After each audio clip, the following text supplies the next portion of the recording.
Ayan, good afternoon. So ito yung kanina na Sniper 150. So palit tayo ng inverted. So nagpa-inverted na si bossing, no?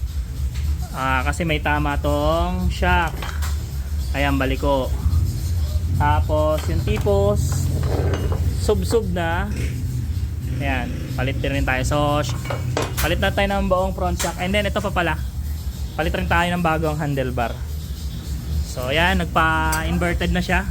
Inverted modified. CNC na to, matibay. And then pag nababangga talaga yung motor, gumaganda, no? Ayan, no? Gold na yan, no?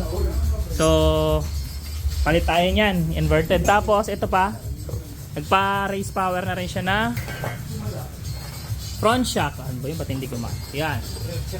Ay, rear shock pala, sorry.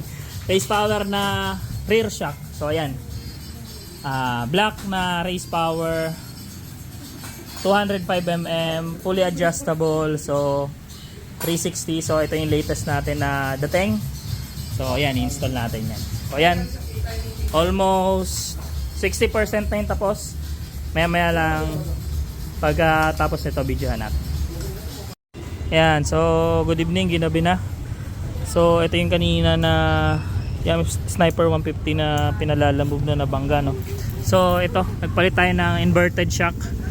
So ayan, pinalitan natin yan, ASEAN. So ayan, so gumaganda yung motor nito pag nababangga. Then palit na rin pala siya ng gulong, inverted shock. Then ito, pinalitan ng headlight. So bago na yan, handlebar. Then nagpa-dagdag si bossing itong raise power na monoshock. So ayan, nagpa-install din siya. Ayun, so goods to go na to. Okay na to. So the rest, yung mga fairings na lang, mild na lang yan kasi medyo malaki na gastos. Pero all goods na, pwede na ibiyahe ulit. So ayan, Yamaha Sniper 150 restoration.